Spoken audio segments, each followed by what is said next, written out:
Luz, câmera, som, ação.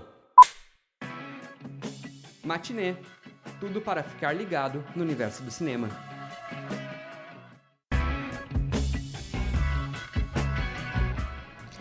Boa tarde! Está começando aqui na UniFM 107.9 o Matinê, um programa que te convida a mergulhar no universo do cinema. Eu sou Alexandre Macari e vamos juntos até às 3 da tarde. Hoje vamos falar sobre o colecionismo no mundo do cinema com o advogado, colecionador, corredor e cinéfilo Taylan Dutra. Não esqueça de seguir e mandar sua mensagem no Instagram, @Cinemac, soletrando CINEMACC. E também pelo WhatsApp das rádios da UFSM no número 55-3220-8106. O programa tem a produção de Débora Dalla Posa e Alexandre Macari. Na técnica, José Carlos Quartieiro, o Zezinho, que agora também é uma pessoa que indica muitos filmes para essa pessoa que vos fala, né? Acabou de indicar aqui um filme que está na Netflix, Alpha, né? Não assisti ainda, mas vou ver, tá, Zezinho? Fica tranquilo. Antes de começarmos a falar sobre o tema de hoje, vamos recordar um pouco do que aconteceu na história do cinema nesse dia 14 de abril. Rebobinando.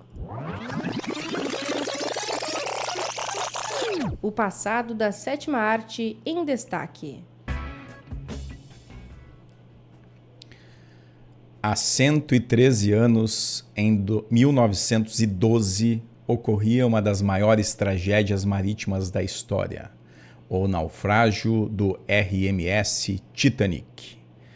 Às 2h20 da madrugada, o transatlântico afundava nas águas geladas do Atlântico Norte, cerca de 2 horas e 40 minutos após colidir com um iceberg. Em sua viagem inaugural, ocorreu essa tragédia e o mundo ficou estarrecido, principalmente depois que vários filmes começaram a representar essa tragédia. A gente lembra de alguns deles aqui.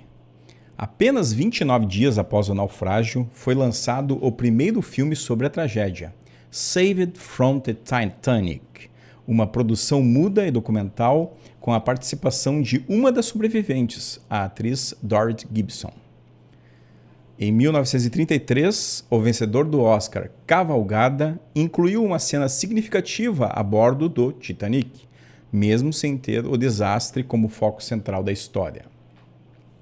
Em 1943, durante a Segunda Guerra Mundial, foi produzido na Alemanha o controverso Titanic, também conhecido como o Titanic nazista. Comandado inicialmente por Herbert Selpin, o diretor acabou preso por criticar o regime nazista e foi encontrado morto na prisão. O filme foi finalizado por Werner Klingler, mas acabou proibido por ordem de Joseph Goebbels, que temia o impacto psicológico da exibição sobre a população alemã. Apesar disso, a obra marcou a história como o primeiro filme com o título oficial, escrito apenas Titanic. Já em 1958 foi lançado A Night to Remember, dirigido por Roy Vart Baker.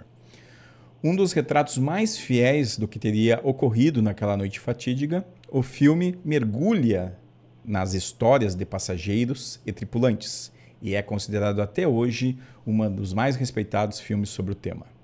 E é claro que nós não poderíamos aqui passar essa lembrança de filmes que representam essa catástrofe sem falar do épico dirigido por James Cameron em 1997, o famoso Titanic. Com Leonardo DiCaprio e Kate Winslet nos papéis principais, Titanic emocionou o mundo e eternizou a tragédia para as novas gerações. O filme acabou vencendo 11 Oscars e se tornando um dos maiores sucessos de todos os tempos. Em 1912, o cineasta brasileiro José Medina, que nasceu em 14 de abril de 1894, chegava a São Paulo para aprofundar no universo do cinema e da fotografia. Ele foi um dos pioneiros do cinema paulista e dirigiu o curta Exemplo Regenerador, em 1919, um dos mais antigos filmes de ficção brasileiros com cópia preservada até hoje.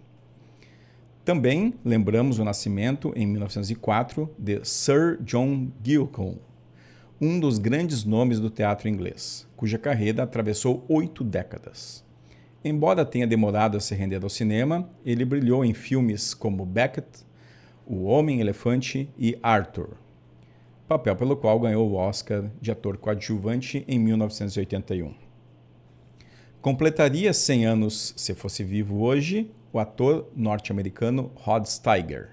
Nascido em 1925, ele brilhou no clássico Sindicato de Ladrões e venceu o Oscar de melhor ator pelo filme No Calor da Noite, onde contracenou com Sidney Poitier, num embate inesquecível. Nesta data também relembramos algumas despedidas importantes do mundo do cinema. Em 2012 nos deixava Paulo César Saraceni, figura central do movimento Cinema Novo, ao lado de Glauber Rocha e Nelson Pereira dos Santos. Entre suas obras destacam-se Porto das Caixas, O Desafio e A Casa Assassinada. Em 2018, partia Milos Forman, diretor tcheco-americano, 2 vezes vencedor do Oscar por Um Estranho no Ninho e Amadeus. Foi dele também a direção de obras clássicas do cinema tcheco, como Os Amores de uma Loira e O Baile dos Bombeiros, e também de outros filmes hollywoodianos como Hair e O Povo contra Larry Flint. Os aniversariantes de hoje são esses. A atriz Julie Christie celebra hoje 85 anos. Ícone dos anos 60, ela conquistou o Oscar por Darling e brilhou em filmes como Doutor Zhivago, Inverno de Sangue em Veneza, Shampoo e Longe dela. O cineasta e desenhista japonês Katsuhiro Otomo completa 71 anos. Criador do lendário mangá e anime Akira, Otomo influenciou gerações com suas obras futuristas como Memories, Standby e Metrópolis. O ator Adrien Brody faz hoje 52 anos. Vencedor do Oscar por O Pianista, ele é presença marcante nos filmes de Wes Anderson, como O Grande Hotel Budapeste e O Fantástico Sr. Raposo. Inclusive, este ano, Brody levou novamente o Oscar de melhor ator pelo filme O Brutalista. Já Sarah Michelle Gellar completa 48 anos. Lembrada pela série televisiva em que interpretou a icônica Buffy, a Caça-Vampiros, ela também brilhou nos sucessos Eu Sei o que Vocês Fizeram no Verão Passado, Pânico 2, Scooby-Doo e O Grito. Filmes que lhe renderam, inclusive, o status de Rainha do Grito dos anos 90. E também tem brasileira nessa lista, viu? Paola Oliveira está soprando velhinhas. 43 anos dessa estrela de novelas e também tem uma carreira no cinema com filmes como Budapeste, Uma Professora Muito Maluquinha e Em Nome da Lei. Encerrando nossa lista, a atriz norte-americana Abigail Breslin comemora 29 anos. Seu primeiro filme foi Sinais, de 2002, mas ela ficou mesmo conhecida por Pequena Miss Sunshine, em que encantou o público com a pequena Olive. Ela também marcou presença no filme Zumbilândia. Há 50 anos, as telonas de Santa Maria exibiam alguns dos maiores sucessos daquela época. A grande estreia do ano de 75 foi O Exorcista, de William Friedkin, com 3 sessões de exibição no Cine Glória e o filme que tinha uma censura de 18 anos. O jornal A Razão noticiava que o filme atraiu, nos 3 primeiros dias de apresentação, cerca de 10 mil pessoas. Fato esse identificado como extraordinário pela aceitação do público. A publicação noticiou que o público, que em sua maioria era de santamarienses, mas que no final de semana também contava com pessoas vindas da região, fez com que a projeção provocasse 17 casos de desmaio que foram registrados e que atingiam a faixa etária de 18 a 28 anos aproximadamente. Essa espirituosa reportagem ainda brincou dizendo que esse dado prova que, pelo menos nos cinemas de Santa Maria, o diabo não impressionava os mais velhos. No Cine Independência era exibido em sua última semana em cartaz o filme Os Divorciados do Século, com Elizabeth Taylor e Richard Burton. O filme trazia a interessante premissa da história do rompimento de um casamento de 18 anos, visto do ponto de vista do marido e da esposa. No Cine Imperial, a dupla sessão de filmes com O Faroeste Spaghetti, Agora Me Chamam Providence, e daí, de Enzo Barboni com Terence Hill, e Duelo em Diablo Canyon, de Ralph Nelson com James Garner, Sidney Poitier e Bibi Anderson, ambos filmes com censura de 18 anos. Em 14 de abril de 1969, ocorreu a 41ª edição do Oscar, realizada no Dorothy Chandler Pavilion, em Los Angeles. O musical britânico Oliver, dirigido por Carol Reed, foi o grande vencedor da noite. O fato mais curioso dessa cerimônia foi o empate inédito na categoria de melhor atriz. Katharine Hepburn, de O Leão no Inverno, empatou com a então novata Barbra Streisand, por seu primeiro papel no cinema com o musical Funny Girl. As duas tiveram exatamente o mesmo número de votos, 3.030. Outra cerimônia do Oscar que aconteceu em 14 de abril foi a de 1980. A cerimônia aconteceu no tradicional Chandler Pavilion, em Los Angeles, e o drama Kramer vs. Kramer foi o grande vencedor, conquistando 5 prêmios, incluindo melhor filme e melhor diretor para Robert Benton, e venceu os favoritos daquela época, All That Jazz, de Bob Fosse, e Apocalipse Now, de Francis Ford Coppola. Hoje também celebramos o Dia Mundial do Café. A origem exata da data é incerta, mas ela se consolidou espontaneamente entre os apaixonados da bebida, coincidindo com o início da colheita em várias regiões do hemisfério sul. Abril se tornou um mês simbólico para celebrar o café e toda a sua importância cultural, econômica e afetiva. Trilha sonora. Só de ouvir passa um filme na cabeça. Fiquem agora então com Louie Louie, de Richard Berry and the Pharaohs, que está nesse filme de Jim Jarmusch sobre cafés e cigarros. No escurinho do cinema. Matinê, na Uni-FM. O colecionismo é uma paixão que transcende o simples ato de acumular objetos. Cada peça carrega uma história, um significado pessoal e muitas vezes um valor que vai além do material. Seja selos, moedas, brinquedos antigos ou arte, colecionar é uma forma de preservar o passado, celebrar gostos e até mesmo buscar uma conexão emocional com algo único. Neste programa vamos explorar agora o fascinante universo do mundo do colecionismo e hoje comigo um desses exemplos de colecionador dentro do universo cinematográfico e que não apenas luta para manter viva a paixão do colecionismo, mas também do universo de filmes em mídia física, Taylan Dutra. Tudo bem, Taylan? E aí, Alexandre, tudo bem? Prazer estar aqui conversando contigo sobre essa paixão que a gente tem em comum na vida, né? Exatamente, né? O Taylan tinha anunciado antes que ele é corredor, está se preparando aí para a Maratona de Porto Alegre, né? E além de tudo, né, também servidor também da prefeitura, né? Então agradeço também pela dispensa aí nesse momento para estar presente aqui conosco. E Taylan, assim, te conheci, né, te conheci na sala de aula, né? Tudo bem, mas, né, eu te revi numa sala de cinema. E ali eu percebi, né, foi logo depois que a pandemia estava passando, né? Acho que a sessão era do Batman até, do Batman 2022. Matt Reeves, né? E naquela época da pandemia, eu lembro muito bem que eu acompanhava aí algumas lives que se faziam e lives que eram justamente para falar sobre colecionismo. Como é que foi esse período? Mas antes disso, né? Como começou a tua paixão por colecionar filmes? Cara, o meu pai, tá? É a gênese de tudo, eu acho. O meu pai é o tipo de pessoa que se ele tem 2 da mesma coisa já vira coleção, entende? E ele tem uma nostalgia muito grande por itens históricos, então itens de Revolução Gaúcha, itens da aviação férrea. Ele tá sempre atrás disso, assim, sabe? Ele tem sino da aviação férrea, ele tem banco. Então, eu acho que veio no DNA um negócio de coleção. Mas o colecionismo de filmes, eu acho que começou meio...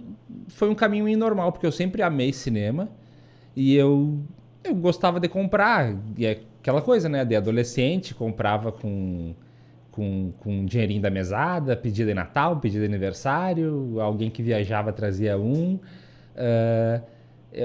Os primeiros que eu comecei a comprar sem ser com dinheiro da... Aliás, nem foi comprar, foi ganhar sem ser com dinheiro da mesada.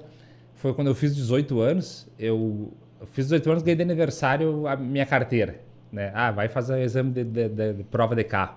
Aí passei. E quando eu passei, vieram algumas obrigações. E uma delas era levar a minha avó no mercado. Pra ela fazer o rancho do mês, né? E aí sempre eu ia ela no mercado, ela me dava um DVD de presente. Ah, era o meu pagamento por levar ela. Tinha no próprio mercado, tinha os DVDs ali, eu escolhia. Até me lembro que o primeiro foi algum do Harry Potter, alguma coisa. E desde então só foi... Isso é 2000, nós estamos falando de 2008, né? Sim. Só foi crescendo. E aí tomou conta da minha vida. Hoje, tu sabe quantos itens tem na coleção? Tu tem mais Blu-rays do que DVDs, né? Tem mais Blu-rays que DVD. Itens tem alguma coisa entre 1.200 e 1.500. Tá. Mas filmes tem mais de 2.000. Porque às vezes tem um item tem mais de um filme, né? Uma caixa tem 3, 4 filmes. Perfeito, perfeito. E eu acho que a gente começa sempre meio assim, né? Começa devagarinho, vai juntando, Aí eu lembro que antes de colecionar DVDs eu tinha lá os VHS, né? Porque eu sou um pouquinho mais... Uma geração um pouquinho antes, né?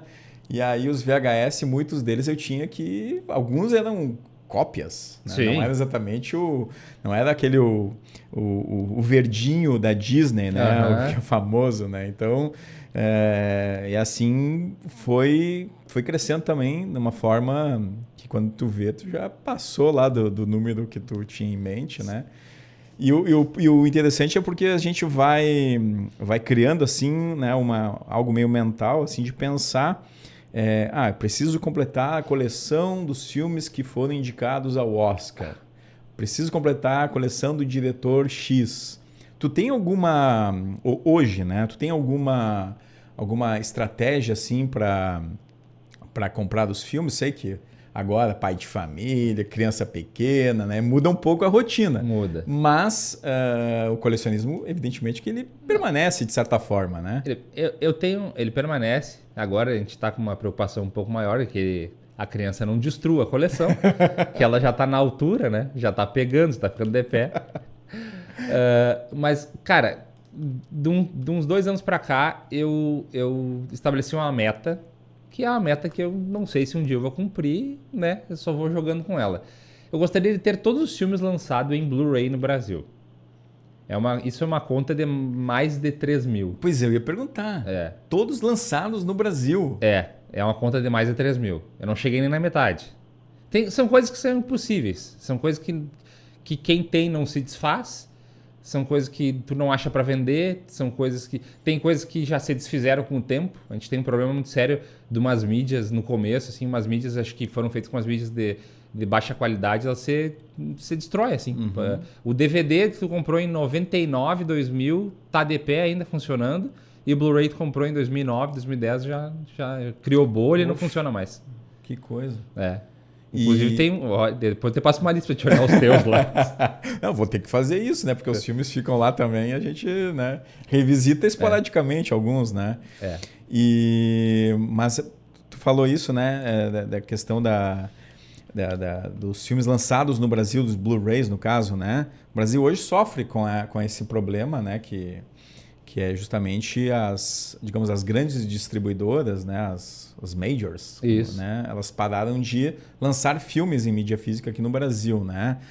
E aí as opções ficaram bem restritas, né? O que nós temos hoje no Brasil, assim, de empresas que ainda lançam filmes? Tu saberia nos atualizar?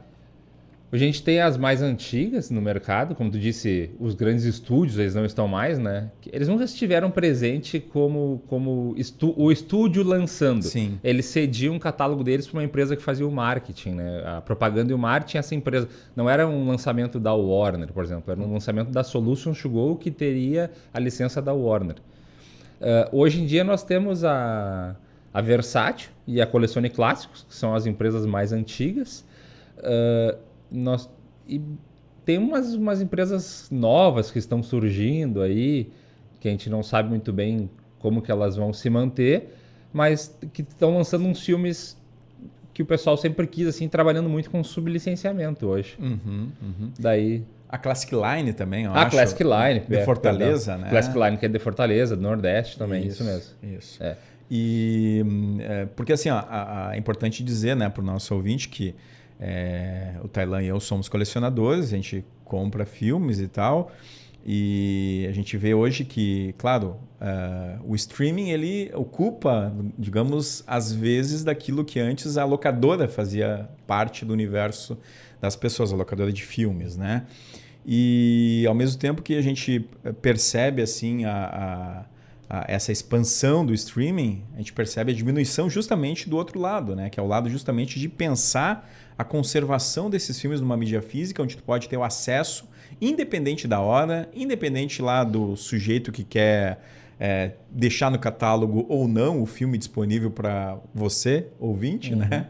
Então a gente está muito refém hoje, né? Percebe que as pessoas estão muito reféns do que tá disponível lá nas redes, no streaming, né? E na Netflix, na Prime. Tu sabe que falou no Prime, pra mim o Prime ele é a personificação da locadora, né? Se tu entrar no catálogo do Prime ali, pra mim ele é uma perfeita locadora, assim.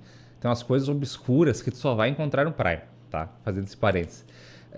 Esse final de semana eu tava olhando Navy SEAL, Combate Imbatível, um filme com o Charlie Sheen novinho. Nossa. Que só tem lá. Isso é ruim até deixar um DVD para comprar. Mas enfim, até 2022, 2023 ali eu tinha uma preocupação com o streaming, porque era praticamente impossível tu encontrar algum filme para baixo de 2010. Claro, tinha alguns casos, né? Então a gente se mantinha com os streams só com o que era anos 2000 para cima, né? E aí fica a preocupação pela real história do cinema, né? Os filmes da década de 80, de 70, de 60...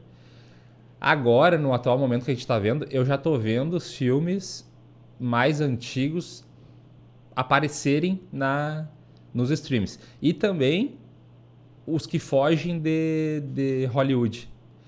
Tem um filme, por exemplo, que eu sou doido para ver, eu não consegui ver, que é Bullet Train, que é um filme japonês, que é de 75 ou 65, se não me falha a memória.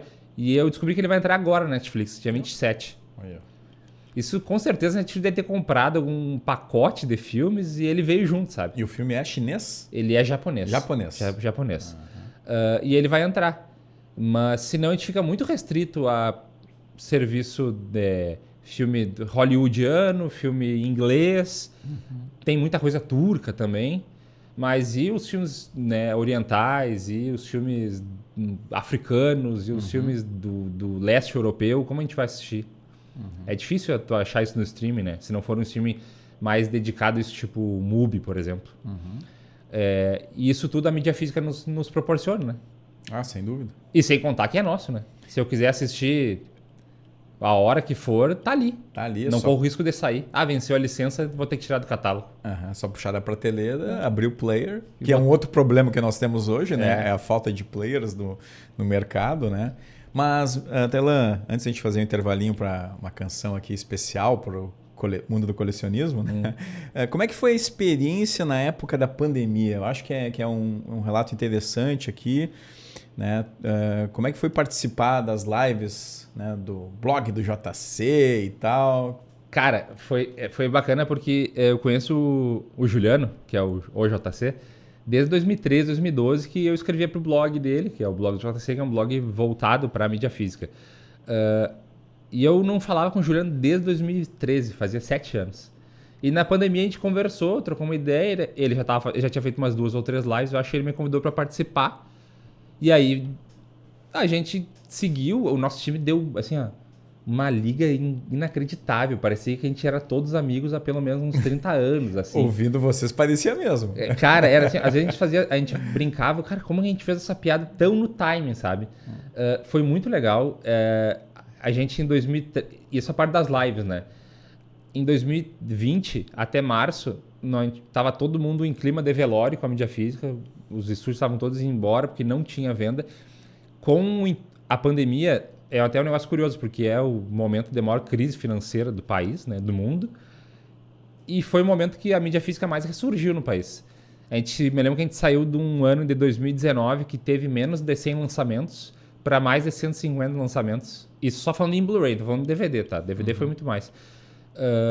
Em 2020 e 2021 superou 200. 2022 também superou 200, eu acho. E depois deu uma caída.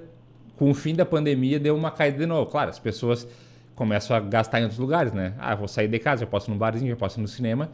O dinheiro que ela investia na mídia física já está gastando em outro lugar. Mas foi... cara, assim, o período da pandemia, assim, tirando todo o trágico do resto do mundo, Sim. falando só do nosso hobby, foi mágico, assim. Foi bem legal. Coisa que a gente achou que não ia ter, que vieram. Eu lembro que as lives eram muito divertidas, eram longuíssimas. Tinha, né? Nossa, tinha lives de mais de 3 horas. Aí eu sou culpado. Os guri queriam terminar antes e eu ficava puxando assunto. E a gente fez live de 7 horas. Acho que tem uma live de 8 horas. Um absurdo, né? É. Mas aqui a gente vai fazer um intervalinho agora, tá? Vamos ouvir agora I'm Wrong About Everything, de John Wesley Harding, música que está na sensacional trilha sonora do filme Alta Fidelidade, de Stephen Frears, a obra que traz a história de um dono de loja de discos em Chicago, fanático por música pop. Matinê. A cada filme, uma nova experiência.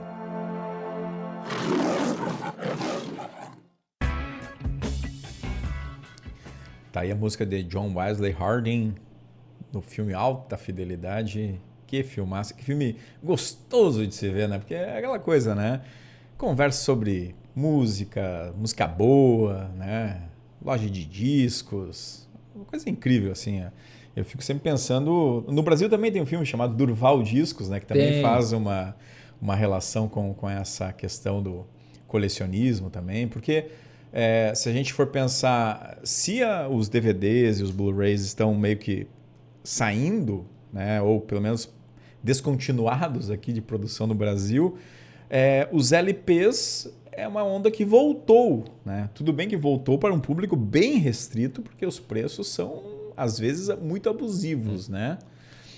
LP tu não coleciona, Tailã? Cara, eu tenho pouquíssimos que são herança, assim, sabe? Certo. Eu tenho e é tudo trilha de cinema. Eu tenho um do Batman de 89. Eu tenho esse também. Tenho do Top Gun. Fantástico, muito bom. Tenho mais uns 2, 3, assim. Mas não é muita coisa, não. Tá. Mas é aí que mora a minha esperança, né? Que o mercado de mídia física volte. Aliás, ele tá aí ainda, mas que ele volte com mais força. A gente sabe que vai voltar nichado, né? Mais nichado que já é. Sim. Mas... a esperança do último que morre. Porque se a gente pensar, né, isso está acontecendo no Brasil, em alguns outros locais do mundo também, mas nos Estados Unidos, na Europa, por exemplo, a produção continua. Né? Agora com essas taxas do Trump, não sei como é que vai ficar esse mundo aí para os colecionadores que tem que importar. Né? Mas, não sei se tu tem alguma informação sobre isso. Cara, eu acho que a informação que eu tenho é essa que todo mundo tem. Que é taxa e taxa, né? Semana passada nós estávamos comprando na Amazon, teve uma promoção boa de importados. Eu vi. Mas agora já mudou. Agora já tem um valor a mais lá, que ninguém sabe se é a taxa, se é um erro da Amazon. Cara, tempos sombrios. Mas na Europa e Estados Unidos tá... A produção continua, né? Não, cara, assim, ó, hoje, tá, 2025, eles conseguem ter tiragem, claro, né? Não são todos os filmes. Filmes de heróis, filmes mega blockbusters, eles conseguem ter tiragem de 100 mil. Bastante, hein? Nossa. Tiragem de 100 mil, cara. Nossa. Tem filme que em plena pandemia vendeu mais de 1 milhão de cópias. Só nos Estados Unidos. E como é que o pessoal vai dizer que não dá lucro isso? Não, né? claro. Óbvio que dá lucro, né? Faz... $29 vezes 1 milhão, desconta os valores de produção, que é baixo, tá aí o teu lucro. Tá aí. E por falar em produção, né, o Tailan, um tempo atrás, junto com amigos, justamente, né, muitos que participavam, né, das lives, né, eles criaram aí uma empresa, ou algo que poderia se tornar uma empresa para lançar filmes, né, que foi a Brotherhood. Não sei se vocês registraram como empresa, enfim, mas, né, e o Tailan, então, tem essa experiência também de lançar um Blu-ray no Brasil. Como é que foi essa experiência? Fale um pouco pra gente aí. Cara, foi uma das maiores maluquices que eu já me enfiei, mas foi muito prazeroso, assim, muito prazeroso. A minha parte era uma parte que eu sempre me identifiquei mais, que era essa parte de caçar o filme, caçar os direitos, conversar com o detentor de direito. E, cara, é complicado, é difícil de achar essa informação, tu tem que ser cara dura, manda e-mail para um, manda e-mail para outro, vai esperando.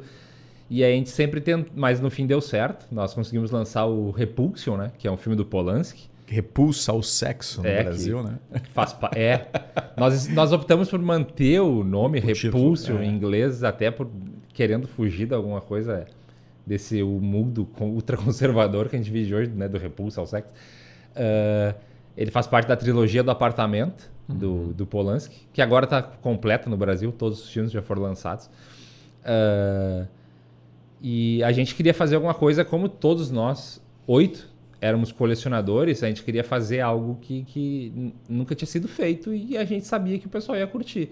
Então a gente contratou um artista para fazer uma arte especial da Catherine Deneuve, que é uma das atrizes mais lindas que já passaram por Hollywood.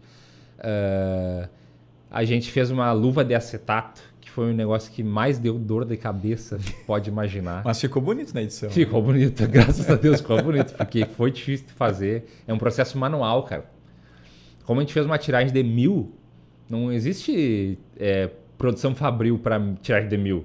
O cara imprimiu as folhas de acetato e a gente teve que dobrar manual e colar manual. Artesanal, né? Artesanal, cara. Nossa, e daí a gente contratou um outro artista para fazer todo um vídeo, assim. Putz.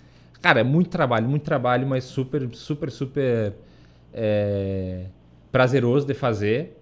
E no final deu certo. Vocês também entraram em contato com o Valdemar Dalenogari, né? Um crítico Sim. que hoje está bem importante aqui, né? A gente percebe aí pela repercussão que ele tem, tanto no seu canal, mas também por ter comentado o Oscar pela Globo, né? Cara, acho que ele é o crítico mainstream, assim, mais importante que nós temos hoje, assim, sabe? Depois do saudoso Rubens, né? Evaldo Filho. Acho que o Valdemar é essa nova geração de críticos da internet, assim, que lida muito bem com a câmera e tal, que fala sobre cinema. E a gente conversou com ele, a gente tem a proximidade, né? A gente tinha feito live com ele, somos todos gremistas também. Aí eu mandei uma mensagem para ele e ele escreveu um ensaio para nós sobre o Repulsa ao Sexo do Polanski, que era um filme que ele gostava bastante também. E tá lá no livreto. Legal. Ainda existem cópias para venda? Cara, tem alguma coisa para vender, eu acho. Se procurar na internet, tu acha, sim. Mas já tá acabando, sim. E depois que acabar, acabou, né? Pois é isso que eu ia perguntar. Vocês não pretendem levar adiante essa iniciativa brilhante aí? Cara, hoje tá muito difícil, porque não tem mais produção no Brasil, né? A produção dos discos são todas feitas nos Estados Unidos. E aí nós estávamos acabando de falar das taxas, né? Isso tem que ser produzido lá, tem que vir para cá. Eu não sei como é que vem. Daqui a pouco vem numa mala de alguém que está me trazendo os discos. Entendeu? Tá bem complicada a situação. Cara, Alexandre, por favor, só mandar um abraço para os meus colegas da SMED, claro. que estão na audiência. Em especial para o Gui que é um grande fã de cinema. Tá descobrindo o cinema australiano agora. Que maravilha. Um abraço pro pessoal da SMED, então aí.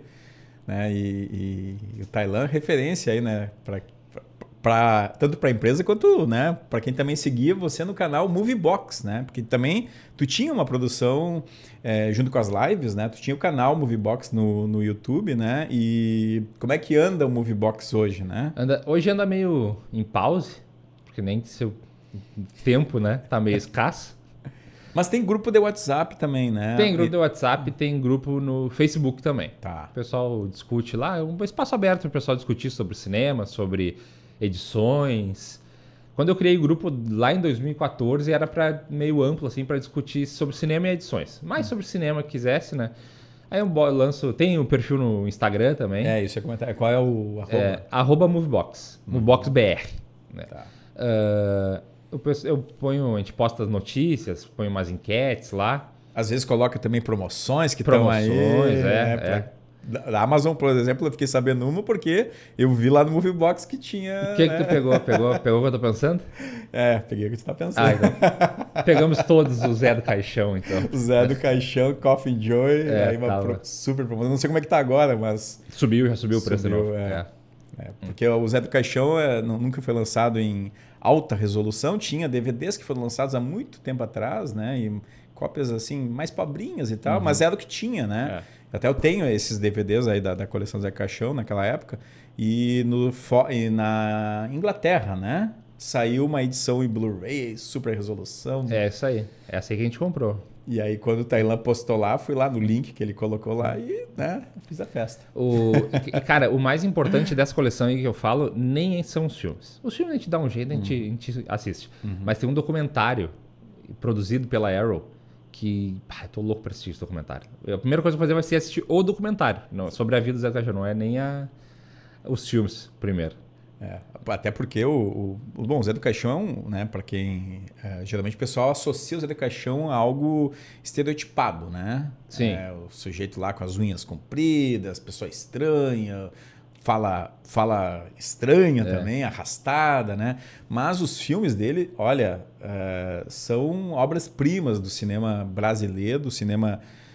ele antecipou muitas coisas do cinema de horror norte-americano feito no Brasil muito antes, né? E sem nada de dinheiro, né? E sem nada de dinheiro. Nada de dinheiro. Tu viu? O filme dele custava R$15. Assistam à meia-noite, levarei sua alma. Pra mim, melhor de todos. Vi na saudosa sessão trash da Band. Que também passava bons filmes, né? E, bom, desses itens colecionáveis que tu tem, assim, já nos encaminhando para o fim do nosso bate-papo aqui, mas qual que tu colocaria assim que esse aqui ele fica assim sempre visível para mim, porque eu gosto de olhar e tal, e para quem chega lá na tua casa também, que acaba acessando lá a coleção do Tailan. Tu já foi na minha casa, tu já viu lá o que tem exposto na sala, né? Tem. Eu tenho 35 anos, tá? E eu tenho uma ligação muito forte com Harry Potter, porque é a minha geração. O primeiro livro do Harry Potter eu li quando eu tinha 11 anos, que é a idade do Harry Potter no livro, né? E depois os filmes também. O filme eu acho que é um esforço muito grande, assim, dos diretores, do estúdio para conseguir manter... Claro, tá todo mundo muito bem amarrado em contratos, né? Mas para te conseguir manter as pessoas, para fazer os filmes e seguir e tu acompanhar eles crescendo durante o cinema, para mim isso é muito bacana. É algo que eu gostaria de apresentar para o meu filho daqui a uns anos. Então eu tenho uma edição do Harry Potter que tem todos os filmes, e tem a versão estendida e a versão menor, e tem documentário, e tem extras, que é uma caixa grande assim, que é um objeto do filme, que os irmãos Weasley lá, eles vendiam as tractanas deles no filme, e eles usaram isso aí para fazer a embalagem do filme. Custou muito caro na época. É algo que eu gosto de deixar exposto lá. Para mim é o meu tesouro da coleção. O xodó. Esse aí tá para sempre lá. Para sempre, Se eu tivesse que escolher uma coisa, tem que mandar tudo embora. Não, pode ir embora, vai ficar esse aqui. Legal. Tailan, muito obrigado pela tua participação. Futuramente aí traremos outros temas aí pra gente debater, né? O amigo é cinéfilo, conhece muito sobre... Bom, a gente falou do Zé do Caixão, mas tem outros aqui, cineastas, que eu gostaria de bater um papo contigo aí. Futuramente aí, se te liberarem lá na prefeitura, a gente agradece, né? A liberação a gente consegue sempre. Obrigado, viu, Tailan? Eu que agradeço. Sempre um prazer conversar contigo sobre cinema. Maravilha. Agora Santa Maria, 23 graus, tu vai correr hoje? Cara, eu tenho 10 quilômetros para correr hoje. Tranquilo para quem vai correr 42 daqui a 2 meses, menos de 2 meses, né? O meu problema, o meu medo tá no sábado, que eu tenho 30. Aí eu não sei o que eu vou fazer. Muito bem, 23 graus de temperatura, agora 16h46. Giro do cinema. Tudo o que acontece no mundo dos filmes.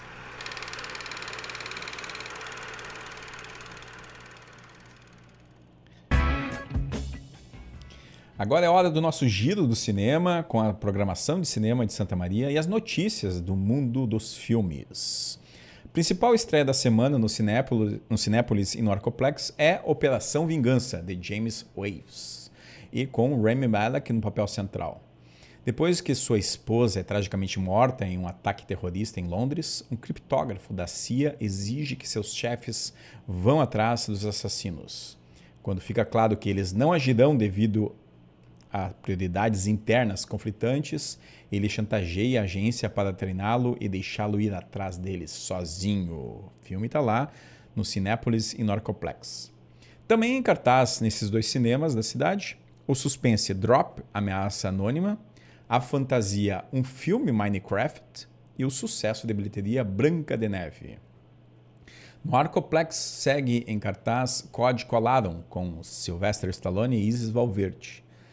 Presença, suspense psicológico de Steven Soderbergh. E os 2 primeiros episódios da 5ª temporada de The Chosen, Última Ceia. E no Cinépolis, Resgate Implacável com Jason Statham e o filme brasileiro sucesso de bilheteria Vitória, com Fernanda Montenegro.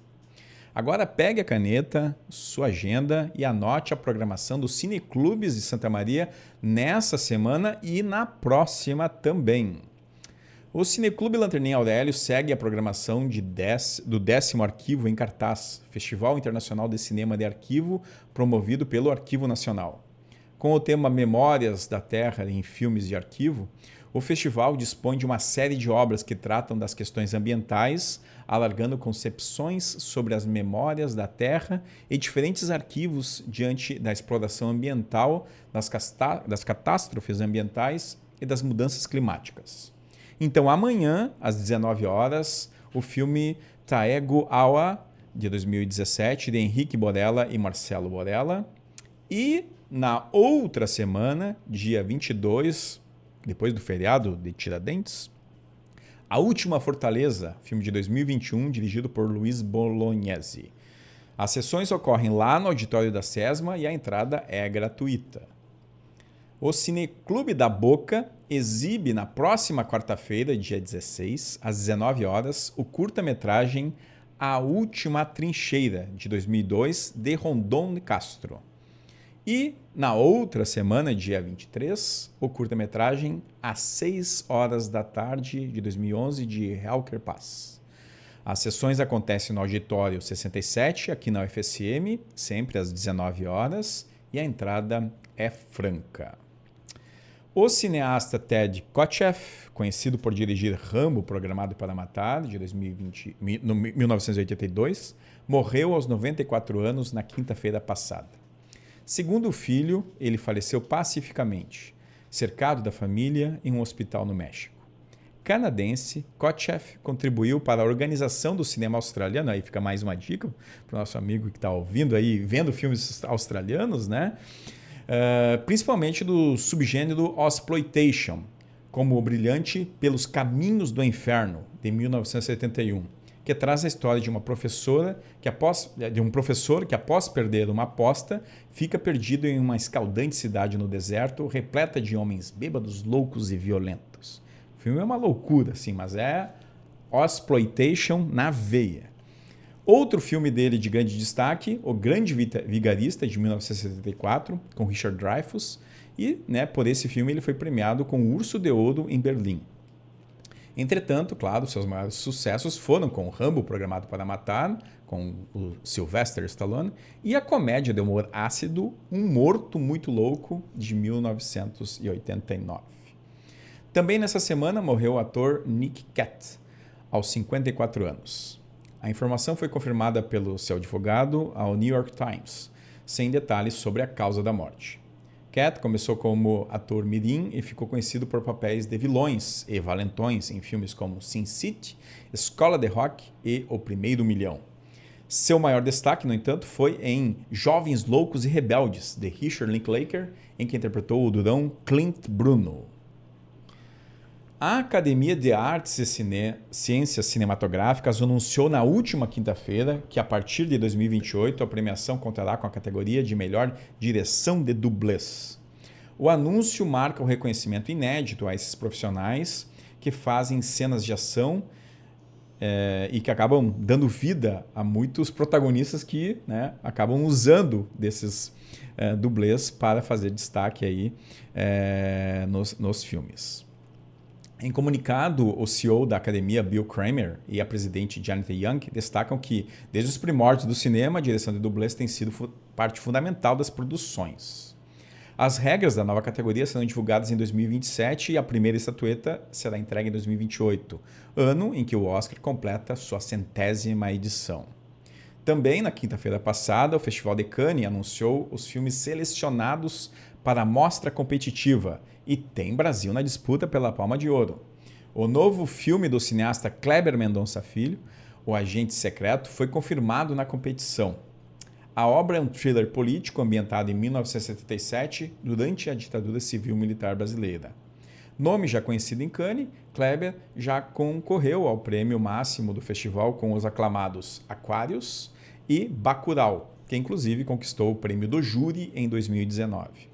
E o filme Retratos Fantasmas, de 2023, também foi exibido em mostras não competitivas. Entre os outros 18 filmes indicados na mostra competitiva, fica a expectativa para os novos trabalhos do iraniano Jafar Panahi, por um filme Um Simples Acidente, o norueguês Joachim Trier, por Valor Sentimental, os belgas Jean-Pierre Dardenne e Luc Dardenne, com o filme Jovens Mães, a francesa Julia Ducournau, por o filme Alpha, e os norte-americanos Richard Linklater, que lança Nouvelle Vague, Ad Astra, que lança Eddington, e o Wes Anderson com O Esquema Fenício. Também o festival anunciou que a diretora Mariana Brennan, que fez o filme Mamas, foi a vencedora do prêmio Women in Motion Emerging Talents. O prêmio celebra novos talentos femininos no cinema e, neste ano, comemora uma década de existência. Mariana foi escolhida pela cineasta malaya Amanda Nelu, ganhadora do prêmio em 2024. Além do reconhecimento, a diretora brasileira vai receber uma bolsa de 50 mil euros, cerca de 320 mil reais, para o desenvolvimento do seu segundo longa-metragem. Lembrando que 2025 o Brasil é o país convidado no Marché do Festival e o Festival de Cannes ocorre entre os dias 13 e 24 de maio e promete ser uma vitrine importante para o cinema brasileiro. A China anunciou que vai reduzir a importação de filmes norte-americanos, alegando desinteresse do público local e criticando as tarifas impostas pelos Estados Unidos. Nesse momento fofoca negócios, o comunicado que foi divulgado na quinta-feira, os chineses dizem, né, que as tarifas norte-americanas são abusivas e a decisão segue as regras de mercado e preferência do público chinês. A medida representa um possível impacto para Hollywood, já que a China é o segundo maior mercado do cinema do mundo, só atrás do mercado norte-americano. No entanto, os estúdios de Hollywood já vinham, né, se preparando para diversificar seus públicos, enquanto os chineses seguem priorizando produções nacionais. Prova disso é o sucesso de Neza 2, uma animação local que se tornou a maior bilheteria mundial de 2025. Chegamos ao fim de mais um Matinê ao vivo em que conversamos sobre colecionismo com Taylan Dutra. Você pode ouvir esse programa novamente e também os programas anteriores no YouTube, @Cinemac3 e no Spotify, @Cinemac. Não esqueça de seguir nossas redes sociais no Instagram, @Cinemac e também @RádiosUFSM. Nossa próxima sessão será dia 28 de abril, trazendo uma edição especial com canções vencedoras do Oscar. Fechamos o matinê de hoje com a música Skulls Out, de Alice Cooper, que está na trilha sonora do filme Jovens Loucos e Rebeldes, de Richard Linklater. E claro, lembre-se sempre, cuide da sua saúde e assista a ótimos filmes. Corta! Você acompanhou Matinê, tudo para ficar ligado no universo do cinema.